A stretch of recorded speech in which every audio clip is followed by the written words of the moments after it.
အားလုံးပဲမင်္ဂလာပါဒီနေ့ဖြူလေးဒါကcoffee ခွက်တွေဟိုဟာတွေအောက်မှာအလှထားတဲ့ coaster လေးတင်ပါပါ coaster ကိုဖြူလေးကတကယ်တော့ပတ်တန်ဖန်ပြီးတင်ကျင်တာပေါ့နော်ပတ်တန်ဖန်ပြီးတင်ကျင်လို့ဒီဟာလေးကိုတင်ပေးတာပါဒါကခွက်အောက်ခံလေးပေါ့နော်ခွက်အောက်ခံလေးဒီလိုမျိုးဥမာဓာတ်ပုံရိုက်လို့ရှင်အလှဒီလိုလေးတင်ရိုက်လို့ရအဲ့လိုမျိုးဟာလေးပေါ့နော်ဒါကတော်တော်များများအခုခေတ်မှာ social media သုံးလာတဲ့အခါကျအဲ့လိုမျိုးဟာလေးတွေကဖြူလေးတို့ကိုယ်တိုင်လည်းဝယ်ပြတာမို့လို့လေဒါလေးတွေအဲ့လိုမျိုးလေးစုထားလေးရှိရမို့လို့ပြီးတော့ဒီပတ်တန်ဖန်နီးလေးတင်ပေးခြင်းလို့ပါပတ်တန်ဖန်နီးတင်တဲ့ပတ်တန်တချို့ကပတ်တန်ကိုဗီဒီယိုကြည့်ပြီးလိုက်ထိုးတတ်တယ်ဒါပေမဲ့ပတ်တန်ကိုမဖတ်တတ်လို့ဖြူလေးကပတ်တန်ဖန်နီးကိုအဓိက sharing လုပ်ပေးရပါတော့ဒီပတ်တန်ဖန်နီးထဲမှာဖြူလေးတို့ပါတဲ့ stage လေးတွေအကြောင်းအရင်ပြောပါမယ်ဒီလိုမျိုးဆိုရင်ဖြူသူကဘေးမှာရှင်းလင်းချက်မပါဘူးမှာဒီဒါလေးတွေဆိုဘာလို့သုံးရမလဲအဲ့လိုမျိုးမပါဘူးဆိုဖြူလေးတို့ကပုံသေးသတ်မှတ်ထားတဲ့နည်းရှိပါတယ်ဒါကဖြူလေးတို့ပတ်တန်ကိုပဲဒီ diagram ကိုပဲကြည့်ပြီးဖတ်တဲ့နည်းပါဒီလိုမျိုးဒီလိုဘဲဥပုံလေးတွေဆိုရင်ဖြူလေးတို့က chain မှာဒါကဖွမီလေးတွေပါပြီးရင်ဒီအရှည်ကြီးကဒီလိုမျိုးဒီပုံစံကတကယ်တော့ F ပါF ဆိုတာကတိုင်ရှည်ပေါ့နော်တိုင်ရှည်ဒီ X လေးတွေကကြတော့တိုင်တိုပါဒီမှာဒီလိုတိုင်ရှည်ပုံဝဲအလဲမှာအချစ်လေးမပါတဲ့ဟာတွေ့တယ်နော်အဲ့ဒါကတိုင်လက်ပါသူကအဲ့လိုမျိုးဒီမှာတိုင်တိုတိုင်လက်တိုင်ရှည်အဲ့လိုမျိုးကွာပါတယ်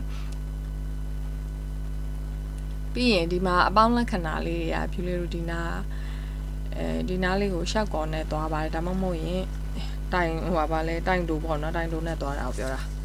ပြီးရင်ဒီမှာဒီအဆက်ကလေးတွေအမဲအထဲမှာအပိတ်ကလေးတွေနဲ့ရှက်ကော်နဲ့သွားတာပါရှက်ကော်နဲ့ရွှေသွားတာလေးတွေကိုပြောတာနော်ပထမဦးဆုံးဘတ်တန်ကိုစကြည့်မယ်စကြည့်ပြီဆိုရင်ဖြူလေးတို့ဘယ်ရစမလဲဆိုဒီမှာဒီလိုအဝိုင်းပေးထားတဲ့အတွက်ဒါဖုံမီနဲ့ထိုးခိုင်းတာမဟုတ်ပါဘူးဒါ magic ring သုံးခိုင်းတာပါပြီးတော့ဒီမှာဖုံမီလေးနဲ့တက်မယ်ဒါကပထမဦးဆုံးလောက်ရမှာ magic ring လောက်ပြီးရင်ပထမဦးဆုံး round ကဖုံမီနဲ့စတက်မယ်ပတ်တန်ကဘယ်နာကနေစမှန်းမသိဘူးဆိုဒီကိုကြည့်လိုက်ပါဒီမှာဖုံမီနော်ဖုံမီနဲ့စတက်မှာပါကဲအဲ့ဒါဆိုစထိုးလိုက်ရအောင်ပထမဦးဆုံး magic ring လောက်ပါ magic ring လောက်ပြီးရင်အဆိုင်တောင်ပြောဖို့မေးပါဖြူလေးကဒီမှာ 2.2 လေးသုံးပြီးထိုးထားပါတယ်နော်ဒီမှာပြီးရင်ဖုံမီက3ခုတက်ပါတယ် magic ring ကိုမှဖုံမီ3ခုနဲ့ပါဖုံမီ3ခုတက်ပြီးရင်သူကတိုင်ရှည်အားလုံးပေါင်းဒီမှာဖုံမီပါဝင်16တိုင်ရှိတယ်အဲ့တော့တိုင်ရှည်ကနောက်ထပ်15တိုင်ထိုးရမယ်ဒီမှာ2 4 6 8 10 12 14 15တိုင်ရှည်15တိုင်ထပ်ထိုးရတယ်သူကဖုံမီကိုတိုင်ရှည်တစ်တိုင်နှုံးနဲ့သတ်မှတ်ထားတာเนาะဒီဖုံမီ3ခုတက်တာကိုအဲ့တော့ဖြူလေးတို့တိုင်ရှည်15တိုင်ထိုးပါမယ်1 2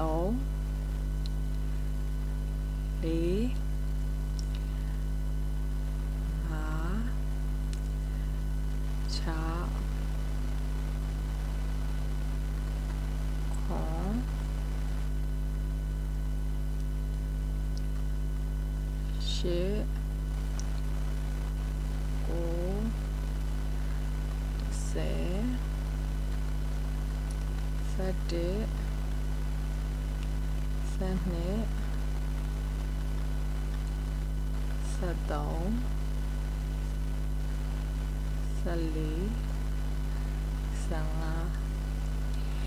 ဖြူလေးကဒီ channel လေးကိုအခု lesson plan တွေကိုဆွဲထားပါတယ်ဆွဲထားရနေရာမှာဖြူလေးကပတ်တန်ဖန်နီးလေးတွေနဲ့အဓိကသိသွားအောင်လို့တင်ပေးဖို့ရည်ရွယ်ပါတယ်။ဘာဖြစ်လို့လဲဆိုတော့ trend ဖြစ်နေတဲ့နည်းတွေကတော်တော်များများတင်တဲ့လူတွေလည်းရှိနေရောဖြူလေးကတော့အဓိကပတ်တန်ဖန်နီးလေးတွေနဲ့တင်ပေးမယ် stage တွေကိုတင်ပေးမယ်ပြီးရင်အဲဒီ stage တွေနဲ့ဘာ project လေးတွေလွယ်လေး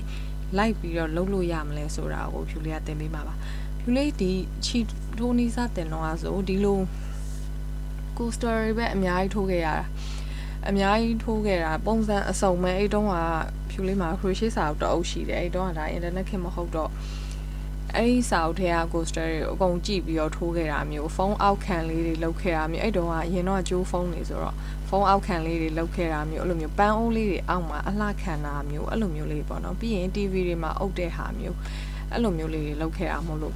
ဖြူလေးကပတ်တန်ဖတ်တာကိုသဘောကျပါတယ်အခုခေတ်မှာပတ်တန်ဖတ်တတ်တဲ့လူနည်းနည်းရှားလို့ဖြူလေးဒီဟာလေးကိုလုပ်ပေးခြင်းဖြစ်ပါတယ် ကယ်၍တခြားတင်ကျင်တဲ့ဟာလေးရှင်လာပြောပေးထားနော်ကယ်၍ဖြူလေးတို့က15ခုပြီးသွားပြီဆိုရင်ဖြူလေးဒီမှာ magic ring ကိုဆွဲ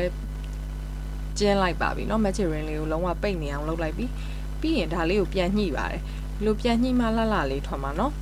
ပြီးရင် तू ကဒီမှာအဆက်ကလေးတွေ့လားအဆက်ကလေးဆိုဖြူလေးတို့အဲ့ဒါရှက်ကော်နဲ့ပိတ်ခိုင်းတာပါ तू ကရှက်ကော်လေးတုံးခိုင်းတာဒီလိုမျိုးတစ်ခါတည်းလောက်ခိုင်းတာပေါ့နော်ကဲရှက်ကော်ပြီးသွားရင် तू ကဘယ်လိုလာမလဲရှက်ကော်ပြီးရင်အပေါ်မှာတိုင်တိုလေးတစ်ခုထိုးခိုင်းတယ်တိုင်တိုကဖြူလေးတို့ကဒီညမှာဖုန်မီပေါ့နော်ဒီမှာဖုန်မီထိုးခိုင်းတယ်ဖုန်မီရဲ့ဘေးမှာတိုင်တိုပေါ့နော်အဲ့ဒီခွင်းထဲမှာပဲနော်ဒီပထမဆုံးခွင်းထဲမှာပဲဒီမှာ तू ကဖုန်မီတစ်ခုတက်ခိုင်းတယ်တိုင်တိုလေးထိုးခိုင်းတယ်ပြီးရင်ဖုန်မီ2ခုပြီးရင်ဖုန်မီက2ခုပါပြီးရင်ဖုန်မီ2ခုက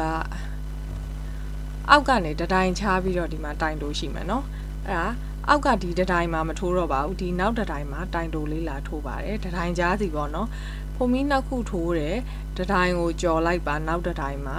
တိုင်တိုလာထိုးပါမယ်အဲ့တော့ဖုန်မီ2ခုရဲ့တိုင်တိုလေးတတိုင်းကြော်ပြီးတိုင်တိုလာထိုးပါမယ်เนาะအဲ့လိုမျိုးလေးဒါနောက်တစ် round ကအဲ့လိုလေးပါပတ်တန်ကလေဖတ်လို့ရှင်အဲ့ဒါလေးတွေကိုတေချာဖတ်ရတယ်အဲ့ဒါလေးလွဲတဲ့ပတ်တန်တွေတချို့ပတ်တန်တိုင်းမှန်နေရတော့မဟုတ်ဘူးနောက်ပိုင်းကပတ်တန်နေရာမှားတဲ့ဟာတွေလည်းရှိလာလို့ကလေးတို့တောင်မှတင်ပေးမဲ့ဟာတွေကိုဒါနမူနာတစ်ခုရင်ထိုးကြည့်ပြီးမှန်တယ်ဆိုမှဒါတွေတင်ပေးလို့ရတယ်တချို့ဟာတွေက diagram တွေကလွဲနေတာမဟုတ်လို့လေdiagram တွေကထိုးလို့မရတဲ့ဟာတွေလည်းရှိရယ်เนาะအဲ့လိုမျိုးဖြစ်နေလို့ဒါကတတိုင်းကြော်ရီပဲသွားလိုက်တယ်เนาะတိုင်းကြော်ရီပဲသွားပြီးတော့နောက်ဆုံးဖုန်မီ2ခုเนาะဒီမှာဖုန်မီ2ခုပြီးရင်သူကဘာလုပ်ခိုင်းလဲဆိုတော့ဒီမှာရှက်ကော်လေးညမှာတွေ့လားဖုန်မီ2ခုပြီးရင်ဒီတိုင်ကိုကြော်လိုက်တယ်ကြော်ပြီးရင်ဒီမှာရှက်ကော်လေးနဲ့ဒီအဆက်လေးဆိုတော့ဒါရှက်ကော်လုပ်ခိုင်းတာเนาะရှက်ကော်နဲ့ဒီနေရာလေးကိုပထမဆုံးတက်ထားတဲ့ဖုန်မီနေရာကိုရှက်ကော်နဲ့ဆက်ခိုင်းတာပါကဲပြီးရင်သူကဒီဘက်ဘေးကိုသွားတယ်ဒီဘက်ဘေးကိုဘယ်လိုသွားမလဲရှက်ကော်နဲ့ပဲသွားရမယ်။ तू ကဒီဖုန်မီ2ခုရဲ့အလဲကိုရောက်ချင်လို့ဒီလိုခွင်းဝင်လိုက်တာဒီလိုဖုန်မီ2ခုကြားကိုရှက်ကော်လေးနဲ့နေရာရွှေ့လိုက်တာเนาะအဲ့ဒါပြီးရင် तू ကဒီမှာဖုန်မီ3ခုတက်ပါတယ်ပြီးရင်တိုင်က3နိုင်မှာပြီးရင် तू ကเนาะဒီတရောင်းကကြတော့ဖြူလေးတို့ stitch ရဲ့ခွင်းတွေထဲမှာဟိုဒီခွင်းတွေထဲမှာမထိုးပဲဒီဖုန်မီ2ခုခွင်းတွေထဲမှာပဲတိုင်ကိုစိုက်ထားတယ်တွေ့တယ်เนาะအဲ့လိုမျိုးထိုးမှာပါအားလုံးပေါင်း4တိုင်ဖုန်မီတစ်ခု4တိုင်ဖုန်မီတစ်ခုအဲ့လိုတွေပဲသွားမယ်ပထမဆုံးတက်တဲ့တိုင်ကဖုန်မီ3ခုကတတိုင်းဖြစ်တဲ့အတွက်ဖုန်မီ3ခုပြီးရင်နောက်ထပ်3တိုင်ပေါ့နော်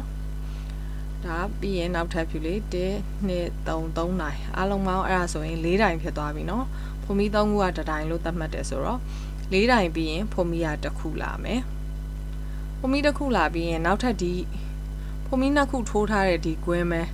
အဲ့ကြားထဲကိုပဲဝင်ထိုးမယ်4တိုင်မှာနောက်ထပ်အဲ့တော့ဒီတရောင်းက4တိုင်ဖုန်မီတကွင်း4တိုင်ဖုန်မီတကွင်းအဲ့လိုသွားမှာเนาะတစ်ပတ်လည်လုံးဒါကနောက်ဆုံးနားလေးရအောင်ပြန်ပြမယ်เนาะဒီဟာလေးတွေထိုးနေတော့ဒီလေးမကြော်တော့ဘူးဗီဒီယိုလေးတော့နည်းနည်းရှည်သွားမယ်ဒါပေမဲ့မကြော်ပြတော့ဘူးကိုယ့်ဘာကိုဖြည်းဖြည်းချင်းလိုက်ထိုးလို့ရအောင်မမအောင်ပေါ့เนาะဖြည်းဖြည်းချင်းလိုက်ထိုးပါကြော်လိုက်လို့ရှိရင်လည်းဗီဒီယိုကတိုးသွားမှာတော့မှန်ပေမဲ့ဟိုနားမလည်လိုက်မှာဆိုလို့เนาะ4တိုင်ဒီအောက်ကဖုန်မီ2ကွင်းတွေထဲမှာပဲဖုန်မီ2ခုထိုးထားတဲ့ကွင်းတွေထဲမှာပဲလိုက်ထိုးတာเนาะဒီကွင်းတွေထဲမှာပဲအကျယ်ကြီးတွေထဲမှာပဲထိုးတာတိုင်4တိုင်ဖုန်မီ1ခုတိုင်4တိုင်ဖုန်မီ1ခုအဲ့လိုမျိုးထိုးတာเนาะတိုင်ရှည်4တိုင်ပေါ့เนาะတိုင်ရှည်4တိုင်ဖုန်မီ1ခုအဲ့လိုမျိုးတစ်ပတ်လည်လုံးသွားမှာပါဒီတစ် round ကတိုင်ရှည်4တိုင်ဖုန်မီ1ခုပါပြီးတော့ဒီဘက်မှာလည်းတိုင်ရှည်က4တိုင်ပါပဲတိုင်ရှည်4တိုင်ဖုန်မီ1ခုเนาะ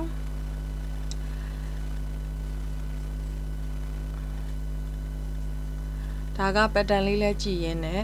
ပတ်တန်လေးလဲဖတ်တတ်သွားအောင်ပေါ့နော်ပတ်တန်လေးလဲကြည့်ရင်းနဲ့လိုက်ထုတ်ကြည့်လိုက်ပါအဲ့ဒါဆိုရင်နောက်ပတ်တန်တွေလာရင်ဖတ်တတ်သွားမှာပေါ့နော်အကယ်၍ပတ်တန်ဖတ်တဲ့နည်းတွေစုံသွားပြီဆိုရင်ကိုကဘာလာဖတ်တတ်သွားမှာဖြူလေးကပတ်တန်ကိုဒီလိုလွဲတဲ့ဟာတွေအပြင်ကိုမှတခြားခတ်တဲ့အဲ့လို stitch ပုံစံပတ်တန်အင်ကြီးတွေထိုးတဲ့ပဝါတွေထိုးတဲ့ပတ်တန်တွေထိသင်မိုးရှိပါတယ်အဲ့လိုမျိုးသင်မိုးထိရထားပါတယ်ပေါ့နော်ဒါကဖြူလေးဒါအလွယ်ဆုံးနေအရင်သင်နေတာမဟုတ်လို့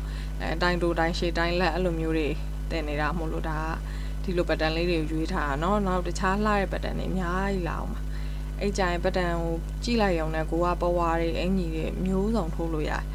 အဲ့လိုမျိုးဖြစ်တဲ့အထိလုပ်ပေးမှာပါဒီဟာကဒါကလောလောဆယ်ဖြူလေး အလွယ်ဆုံးပတ်တန်နေဖြူလေးတင်ပြီးသားပတ်တန်နေနဲ့ဆက်ပြီးတော့အသုံးဝင်လို့အသုံးပြုလို့ရတဲ့အသုံးဝင်တဲ့ဟာလေးတစ်ခုခုရအောင်လို့ဖြူလေးကဒါလေးကိုလုပ်ထားတာပါကဲနောက်ဆုံးသားလေးရောက်လာပြီဖြူလေးတိုင်လေးတိုင်ထိုးပြီးသွားပြီအဲ့မှာသူဘာနဲ့ဆက်ခိုင်းလဲဆိုရင်ဒီတိုင်လေးတိုင်ကိုဂျားထဲမှာဖုံးမီတစ်ခုပဲသွားခိုင်းတယ်နော်ဖုံးမီတစ်ခုပြီးရင်ဘာနဲ့ဆက်ခိုင်းလဲဒီမှာရှက်ကော်နဲ့ဆက်ခိုင်းတယ်ပြီးရင်ရှက်ကော်ဘယ်နှခုသွားခိုင်းလဲဒီတိုင်3တိုင်ပေါ်အထိရှက်ကော်ကိုသွားခိုင်းတယ်နော်ကဲဖြူလေးဒါကိုရှက်ကော်နဲ့ဆက်တယ်ရှက်ကော်ဆက်ရင်ဒီထိတ်ဆုံးကဟာကိုဆက်တာနော်ပြီးရင်သူကနောက်ထပ်ဘယ်လိုသွားခိုင်းထားလဲဆိုတော့ဖြူလေးတို့ဒီမှာရှက်ကော်လေးပဲ1 2 3ခုသွားခိုင်းတယ်ဒီတိုင်နေရဲ့အပေါ်မှာဒီတိုင်တက်တဲ့ဘောကခွင်းနေမှာရှက်ကော်တစ်ခုဒီမှာ2ခုဒီမှာနောက်တစ်ခုဆိုတော့3ခုသွားခိုင်းပါတယ်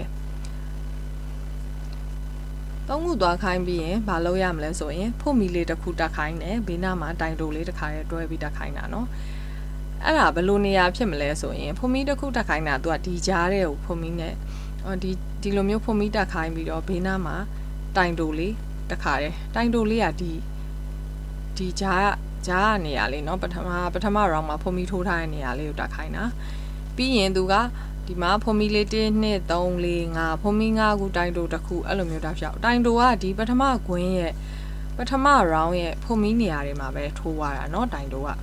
အဲ့တော့ဒါလေးကိုတစ်ချက်ရမယ်เนาะဖုံမီက5ခု1 2 3 4 5ပြီးတော့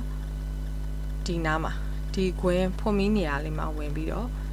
တိုင်တိုလေးတွေထိုးပေးရမှာเนาะ1 2 3 4 5တိုင်တိုလေးတွေထိုးမယ်1 2 3 4 5တိုင်တိုပါ1 2 3 4 5တိုင်တိုပါ1 2 3 4 5တိုင်တိုပါတကယ်တော့လေအစအဆုံးလေးကြည့်ရင်ကျန်တဲ့တစ်ပတ်လည်လုံးကသူကပတ်တန်တွေကဒီတိုင်းနေပဲထိုးရတာများတယ်တစ်ပတ်လည်လုံးကအစနဲ့အဆုံးနေရာလေးကိုပဲတတိထားเนาะအဆုံးနေရာမှာသူကပတ်တန်တွေကိုရွှေ့ခိုင်းတာတွေရှိတယ်တဲ့နေရာဆက်လို့ရတာတွေရှိတယ်အခုလို့ဆိုရင်သူကရှက်ကော်တွေနဲ့ရွှေ့ခိုင်းတဲ့နေရာမျိုးရှိလို့လေကဲ1 2 3 4 5ဘယ်နေရာရောက်သွားပြီလဲဆိုဒီနေရာရောက်နေပါပြီဖြူလေးက1 2 3 4 5ပြီးရင်ဒီနေရာလေးမှာရှက်ကော်လေးနဲ့ဆက်ခိုင်းပါတယ်သူကဒီနားလေးကိုဖြူလေးရှက်ကော်လေးနဲ့သွားပါမယ်ရှက်ကော်လေးသွားပြီးရင်သူကတွေ့တာเนาะဒီကြားလေးကိုကြော်ခိုင်းလိုက်တာအဲ့ဒါလေဒါပတ်တန်ထဲမှာမပါတော့ဒီလိုမျိုးဒီကြားမှာဖုံမီတက်တယ်ဆိုတော့ဖြူလေးတို့ကဒီကြားလေးကိုကြော်ထည့်လိုက်ရမှာဒီကွင်းထဲကိုကြော်ထည့်ပြီးတော့ဖုံမီ3ခုတက်မယ်ပြီးရင်ဒီတစ် round မှာတိုင်က6တိုင်အဲ့တော့ဖြူလေးတို့ဒီမှာဖုံမီ3ခုတက်တာတစ်တိုင်ဆိုတော့တိုင်က9တိုင်9တိုင်ဖုံမီတစ်ခု9တိုင်ဖုံမီတစ်ခုအဲ့လိုသွားမှာเนาะဒီတစ် round ကတိုင်နေပဲစိုက်ရမှာเนาะဒီကွင်းထဲမှာပဲစိုက်တယ်တိုင်ကိုလည်းသူကဖုံမီထဲမှာလိုက်ထိုးစရာမလိုပါဘူးတိုင်9တိုင်စိုက်ပါမယ်ဒီမှာကပုံမှန်ဆိုရင်တိုင်က6တိုင်ပဲဖြူလေးကဒီမှာဖုံမီ3ခုနဲ့တစ်တိုင်ယူထားတော့တိုင်က6တိုင်ပဲစိုက်ရမယ်เนาะဟို9တိုင်ပဲစိုက်ရမယ်အားလုံးပေါင်းရင်6တိုင်ဖြစ်နေပြီးရောဆိုတော့ဒီမှာဖြူလေးကဖုံမီနဲ့တစ်တိုင်ယူထားတာဖြစ်တဲ့အတွက်2 4 5တိုင်ဆိုတော့စုစုပေါင်း6တိုင်ရပြီဆိုရင်6တိုင်ဖုံမီတစ်ခုပြီးရင်နောက်တစ်ကွင်းမှာလည်း6တိုင်ပြီးရင်ဖုံမီတစ်ခုအဲ့လိုမျိုးတစ်ပတ်လည်လုံးသွားပါမယ်ဗီဒီယိုလေးကို skip မလုပ်တာလေးနည်းနည်းသိခံပေးပါအကယ်၍ကိုကတက်နေပြီဆိုရင်ကိုကြားတယ်ထင်လို့ရှိရင်ကြော်ကြည့်လို့ရပါတယ်เนาะဒါကဖြူလေးကင်နာတွေရောအကုန်လိုက်ထိုးလို့ရအောင်ပတ်တန်ကြည့်ထိုးလို့ရအောင်လုပ်တာဖြစ်တဲ့အတွက်ဒီဗီဒီယိုမကြော်တော့ပါဘူးပတ်တန်ဖတ်တဲ့ဗီဒီယိုတွေကိုတက်နိုင်ဆုံးမကြော်ဘဲနဲ့ရိုက်ထားပါမယ်ဖြူလေးတို့ဒီခွင်းထဲမှာတိုင်က6တိုင်ရှိရမယ်เนาะတိုင်လေး6တိုင်ရှိပါတယ်ဖုံမီရတစ်ခုပါနောက်ထပ်တိုင်6တိုင်ဖုံမီတစ်ခုအဲ့လိုမျိုးပါ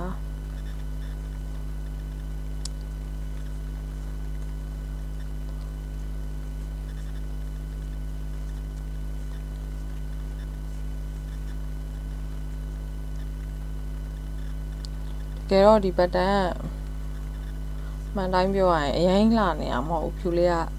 ဟိုလွယ်တဲ့ stitch လေးတွေသုံးတာများလို့ပွားတာစားတာတွေမပါတဲ့ဟာမျိုးလေးကိုသင်ပေးချင်တာမို့လို့ဒီဟာလေးကအလွယ်ဆုံးလို့ထင်လို့ပေါ့နော်ဟိုတိုင်နေနဲ့ထိုးရတာလေးပန်းပုံလေးလည်းဖြစ်မယ်ပွားတာစားတာတွေလည်းနဲတဲ့ဟာလေးကိုရှာလိုက်တဲ့အခါမှာဒါလေးတွေ့လို့အဲ့ဒါလေးကိုထိုးကြည့်တော့ diagram လည်းမှန်နေလို့ဒါလေးကိုသင်တာပေါ့နော်ခုနောက်ပိုင်း diagram အမှားလေးတွေရှိပါတယ်ဒါအရင်တော့ဆိုတော့တိတ်မရှိဘူးအခုနောက်ပိုင်း diagram တွေကမှားတာရှိနေတော့အကုန်လုံးဟိုကိုကဟွာဖြစ်မယ်ဆိုစမ်းထိုးကြည့်ပါစမ်းထိုးကြည့်ပြီးကြည့်အဆင်ပြေတယ်ဆိုမှဆက်ထိုးကြနော်အဲ့လိုပဲ pattern နဲ့ diagram တွေကအခုနောက်ပိုင်းက online မှာများနေတာဆိုတော့တချို့ဟာလေးတွေကတော်တော်မှားတယ်အဲ့လိုမျိုးလေးရှိတဲ့အတွက်ဟိုကိုကထိုးပြီးလက်ကားကြီးဖြစ်သွားမှာဆိုလို့နှမျောလို့လေထိုးလို့ဥမာအခုလိုမျိုး coffee ခွက်အောက်မှာခံတဲ့ဟာမျိုးလေးရတယ်ဆိုရင်တော့မှဒါကကိုယ့်အတွက်အကျိုးရှိရလေနော်ထိုးကြည့်ပြီးတော့တကယ်တော့လေ beginner တွေကဥမာ stitch တွေပဲလေ့ကျင့်ဆိုလို့ရှိရင်ပြင်းညာတယ်ပေါ့နော်ဒါဖြူလေးတော့သင်တန်းဖွင့်တဲ့အတွေ့အကြုံတွေကပြင်းညာတယ်သူတို့အတွက်ဘာမှကိုယ့်အတွက်လက်စုပ်လက်ကင်ပြစရာမရှိဘဲနဲ့ဒီလိုမျိုးတွေလေ့ကျင့်နေရတယ်လက်ညီအောင်လို့လေ့ကျင့်ရတယ်ဆိုရင်ဒါပြင်းညာတယ်တူကိုအဲ့တော့ဖြူလေးကဒီ stage တစ်ခုတက်တာနဲ့ညီညီမညီညီဘာလေးထိုးလို့ရမလဲဆိုတာကိုအများအားတွေးပြီးတော့ဟာလောက်တာပေါ့နော်ကဲပြီးပြီဆိုရင်ဖြူလေးဒီမှာ6တိုင်ပြီးရင်ဒီနေရာလေးမှာမမြင်ရတော့6တိုင်ပြီးရင်ဒီနေရာမှာဖုံမီတစ်ခုထိုးပြီးတော့ဒီနေရာလေးကိုရှက်ကော်လေးနဲ့ဆက်လိုက်ပါတယ်သူ့မှာဒီမှာနော်ရှက်ကော်လေးနဲ့ဆက်လိုက်တယ်ပြီးရင်ဒီတိုင်းလေးအထိရှက်ကော်9ခုလုံးဝင်လာမယ်ပြီးတော့မှဒီမှာဖုံမီနဲ့တက်မယ်နော်ရှက်ကော9ခုထိုးလိုက်ပါမယ်ဒီထဲကို1 2 3 4 5ခု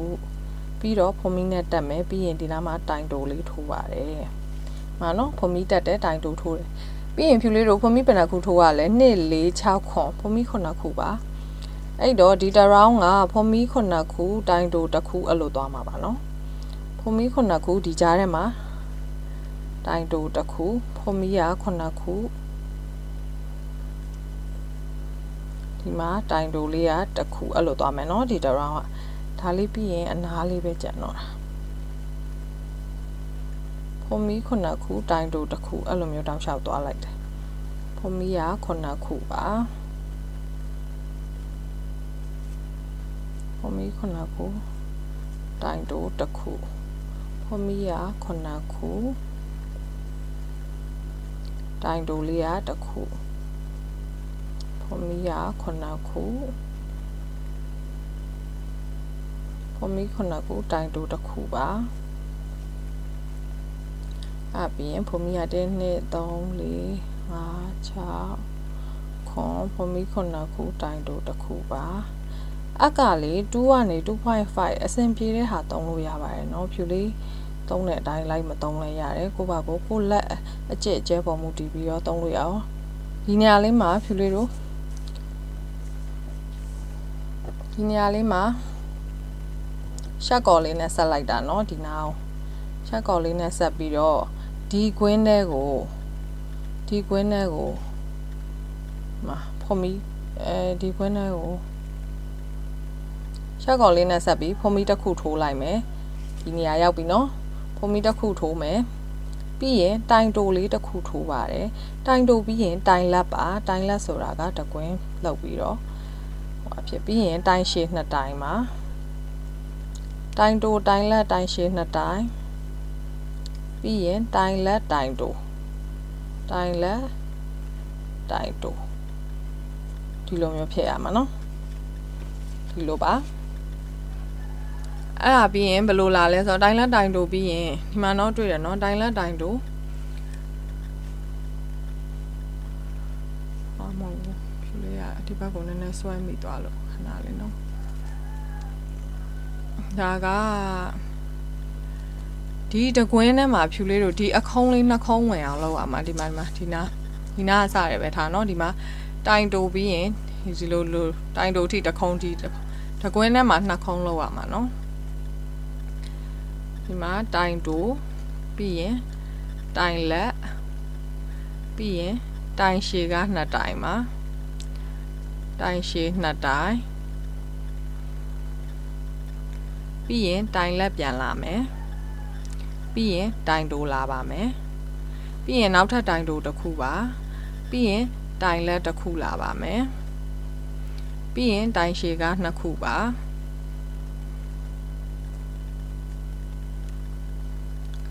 ပြီးရင်တိုင်လက်ပါတိုင်ရှည်2ခုပြီးတိုင်လက်တိုင်တိုးကဲဒီတနားကိုဒီလိုမျိုးအခုံးလေး2ခုရှိရမယ်နော်အဲ့တော့သူကတပတ်လည်လုံးအလို့ထိုးသွားရမှာပါဟုတ်တယ်တပတ်လည်လုံးအလို့ထိုးသွားရမယ်နော်ဒီဟာလေးကိုတော့ကြော်လိုက်ပါမယ်ကဲဒီမှာ2ခုနော်ဒါလည်း skip မလုပ်ပဲဒီထိရောက်သွားပြီနော်အဲ့ဒါလေးပြီးသွားရင်နောက်တစ်နေရာကလည်းတိုင်တိုလေးကပြန်စပါတယ်တိုင်တိုတစ်ခါတိုင်လက်တစ်ခါတိုင်ရှည်က2ခါပါပြီးရင်တိုင်လက်တစ်ခါပြန်လာမယ်ပြီးရင်တိုင်တိုတစ်ခါလာပါမယ်ဒါကတပွင့်စာပေါ့နော်တကယ်တော့ဒီထဲမှာ2ပွင့်ထည့်ရမှာဆိုတော့နောက်တစ်ပွင့်ကတိုင်တိုတစ်ခါတိုင်လက်တစ်ခါ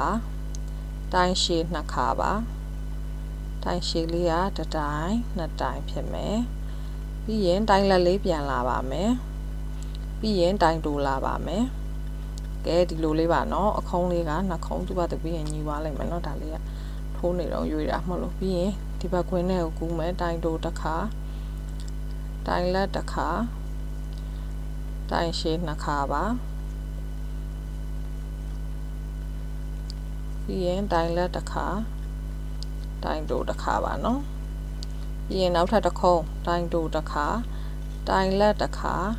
တိုင်ရှည်2တိုင်မှာတိုင်ရှည်က2ခါပေါ့နော်တိုင်ရှည်က2ခါပါဖြူလေးဒီဟာလေးကိုဟိုဟာမဖြစ်မှာဆိုလို့အရောင်လေးချိန်လိုက်တာတရောင်နဲ့ထိုးလို့ရတယ်နော်ဒါကတိတ်ပြီးတော့မသိတာမှာဆိုလို့တိုင်တိုတစ်ခါတိုင်လက်တစ်ခါ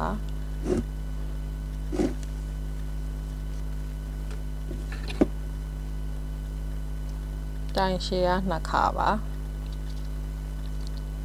ပတန်လေးတိုင်ထိုးတာเนาะဒါကပြီးရင်တိုင်လက်လေးက1ခါပါပြီးရင်တိုင်တို1ခါပါပြီးရင်တိုင်တို1ခါ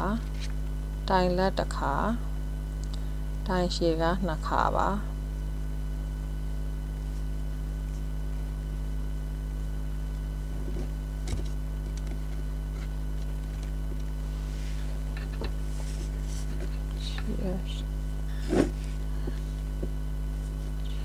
ရှောက်အောင်လုပ်လိုက်မိပြီ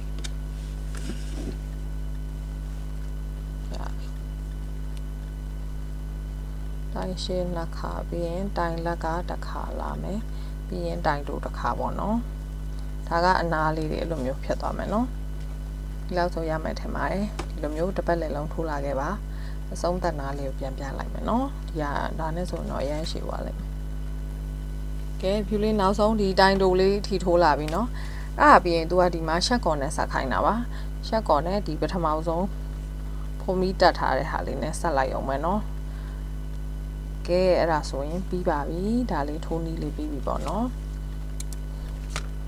ခြိဖြတ်ပြီးတော့ခြိစားတက်ပြီးတော့ဒီထဲတွေကိုထည့်လိုက်ပါခြိစားလေးတွေကိုဆိုဖြူလေးတို့ဒီပတ်တန်လေးတိုင်းလိုက်ထိုးထားတာလေးပြီးပါပြီဒီဖြူခံလေးပုံမှာပြမယ်ဒီလိုမျိုးလေးလိုမျိုးလေးပါလိုမျိုးလေးပါဒါကဖြူလေး 2.5 နဲ့ထိုးထားတာပါဒါက 2.2 နဲ့ထိုးထားပါတယ်နှစ်ခုလုံးတော့အဆင်ပြေပါတယ်ဟိုဟာလေးတစ်ခုခုနဲ့ဖိမိဘူးလေးဖိလိုက်လို့ရှင်ဒါကဟိုဒီလိုပုံစံလေးရမှာเนาะဒါကထိုးထားတဲ့ဆွဲထားတဲ့အချိန်ညောင်းလိုမျိုးလေးဖြစ်နေတာဆိုတော့အကယ်၍ကိုကတစ်ခုခုပြီးတိုင်းကိုထိုးထားတာလေးပြီးတိုင်းမိဘူးလေးနဲ့ဖိတဲ့အကျဉ်းလေးလုပ်ဖို့လိုပါတယ်အဲဒါဆိုရင်လှလှပပလေးထွက်လာမှာเนาะဒါကသူ့ဘာသူပြီးရင်အဲ့လိုလေးဖိလိုက်ညီွားလိုက်မယ်ဒီတိုင်းလေးဖြစ်သွားမှာဒီမှာပါ site ကတော့တိတ်မကွာပါဘူး 2.2 နဲ့ 2.5 နဲ့မလားဘက်ကဒီလိုလေးဖြစ်နေမယ်เนาะဒါလေးကတော့အထဲကိုထည့်ပြီးစတက်လိုက်ရပြီเนาะအဲ့တော့အားလုံးပဲနားမလည်တာရှိရင်မရှင်းတာရှိရင် comment မှာ man ခဲ့လို့ရပါတယ်ယူလေးအားတဲ့ချိန်ကြရင် reply ပြန်ပေးထားပါမယ် အားလုံးကိုကျေးဇူးအများကြီးတင်ပါတယ်ရှင်